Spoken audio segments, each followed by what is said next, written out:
Hi everyone, welcome back to my channel once again. आज की video में मैं आपके सामने दो फंड्स का रिव्यू करने वाली हूँ। रिव्यू मतलब कि एक कैटेगरी को एक्सप्लेन करने वाली हूँ जो कि है large and mid cap category. तो मैं आपको इसके बारे में आज इन्फॉर्मेशन दूंगी कि large and mid cap category क्या होती है, कौन से फंड्स इसमें अच्छे हैं। तो बेसिकली मैं ICICI prudential large and mid cap fund और एसबीआई का large and mid cap fund को दोनों को ही रिव्यू करने वाली हूँ। और मैं आपको एंड में ये भी बताऊंगी कि क्या आपको इस कैटेगरी के फंड्स में इन्वेस्ट करना चाहिए, क्यों करना चाहिए, क्यों नहीं करना चाहिए, और क्या इन दोनों फंड्स में आपको इन्वेस्ट करना चाहिए, एसआईपी आपको ओपन करनी चाहिए इन दोनों फंड्स में। तो मैं सारी इन्फॉर्मेशन आपको दूंगी, तो एंड तक वीडियो को ज़रूर देखिए। और अगर आपने मेरे चैनल को अभी तक सब्सक्राइब नहीं किया है तो प्लीज़ जल्दी से जाके उसे सब्सक्राइब करिए। तो सबसे पहले large and mid cap category क्या होती है। तो लार्ज एंड मिड कैप आप वर्ड से तो समझ ही गए होंगे कि इसमें लार्ज कैप और मिड कैप स्टॉक्स दोनों होते हैं। अब इनकी परसेंटेज क्या होती है, फंड मैनेजर को 35% एलोकेशन लार्ज कैप स्टॉक्स में रखना होता है और 35% एलोकेशन मिड कैप स्टॉक्स में रखना होता है। अब आप अपनी एसआईपी इन फंड्स में क्यों करेंगे, large and mid cap category में क्यों करेंगे। तो अगर आप अपने पोर्टफोलियो में स्टेबिलिटी देख रहे हैं प्लस ग्रोथ भी देख रहे हैं, यानी कि आप रिस्क लेना भी चाहते हैं लेकिन बहुत ज्यादा रिस्क भी नहीं लेना चाहते, तो आप डेफिनेटली इन फंड्स में इन्वेस्ट कर सकते हैं। क्योंकि जो लार्ज कैप का पोर्शन होता है 35%, वो आपको पोर्टफोलियो में स्टेबिलिटी देगा, थोड़ी अश्योरेंस देगा, और जहां मिड कैप 35% होता है वहां पे आपकी पोर्टफोलियो को ग्रोथ भी मिलेगी। तो ये फंड्स काफी अच्छा परफॉर्म भी कर रहे हैं। मैं डिस्कस करने वाली हूँ top 3 funds in this category. तो सबसे पहले ICICI prudential large and mid cap fund के बारे में मैं बात कर लेती हूँ। तो मैं डायरेक्टली इसका रिटर्न यहाँ पे आपको दिखाऊंगी कि अगर आपने लमसम पैसा पार्क किया है इस फंड में तो आपको 1 ईयर का रिटर्न कितना मिला होगा, 24.77%, जो अपनी कैटेगरी एवरेज से ज्यादा है। और अगर आप इसकी रैंक की बात करेंगे तो ये अंडर 5 या टॉप 5 परफॉर्मर में से एक है।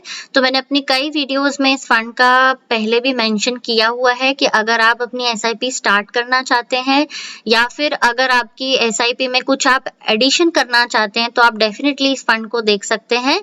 3 इयर्स का रिटर्न भी बहुत अच्छा है, दैट इज 32.40%। अगेन अपनी कैटेगरी से ये आगे है, तो ये फंड आप जरूर देख सकते हैं।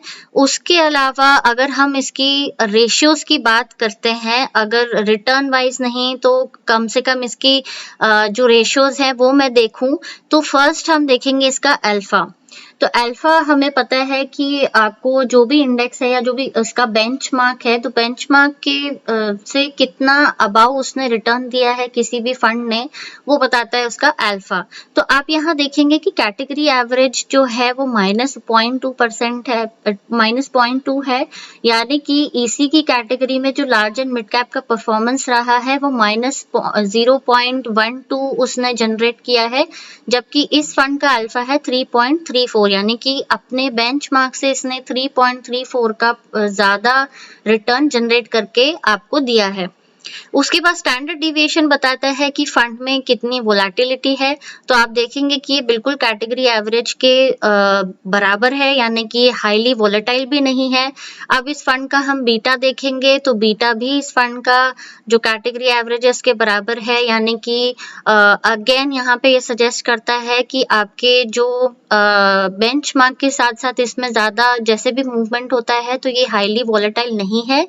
शार्पे रेशियो ये बताता है कि इसमें अगर रिस्क लिया है तो रिस्क के लेने के बाद में क्या अच्छे रिटर्न्स उसने डिलीवर किए हैं, तो यस, क्योंकि इसका जो शार्पे रेशियो है वो कैटेगरी एवरेज से ज्यादा है, दैट इज 1.68, तो ये उसमें भी बहुत बेटर है। तो इसके रेशियोज भी देखेंगे तो काफी अच्छे हैं।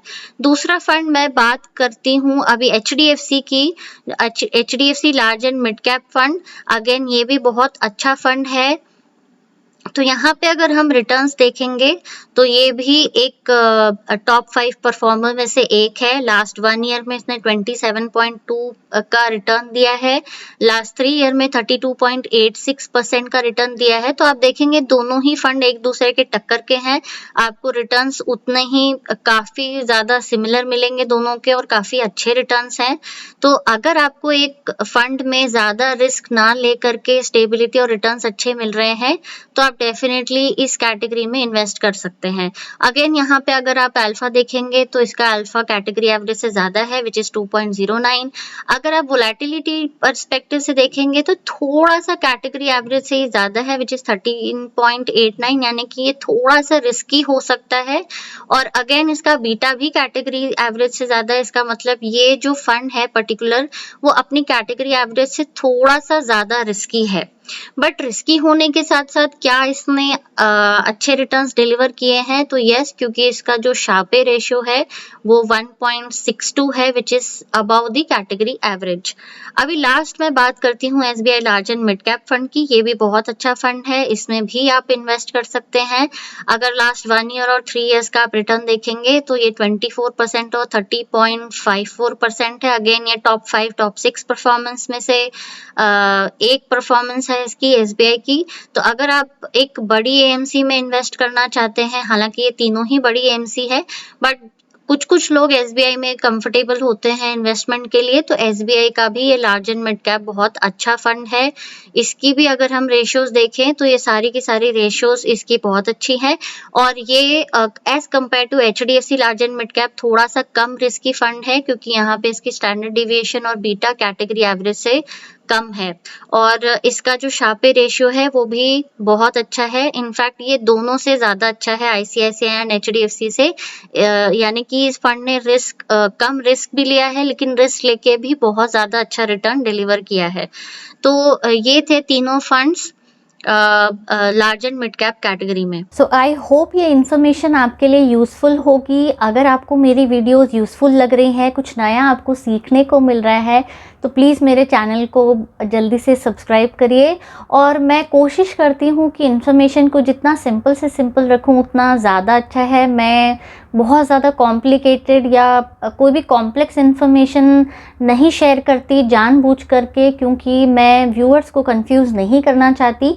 और काफ़ी सारे ऐसे लोग हैं जो सीखना चाहते हैं म्यूचुअल फंड्स और कैटेगरी सीखना चाहते हैं, SIP ओपन करना चाहते हैं, बट उन्हें कन्फ्यूजन होता है कि कौन सी SIP या कौन सा फ़ंड हम लोग चूज़ करें, क्या करें। तो उसी कन्फ्यूजन और बेसिक इन्फॉर्मेशन ही मैं अपने वीडियोस के थ्रू शेयर करना चाहती हूँ।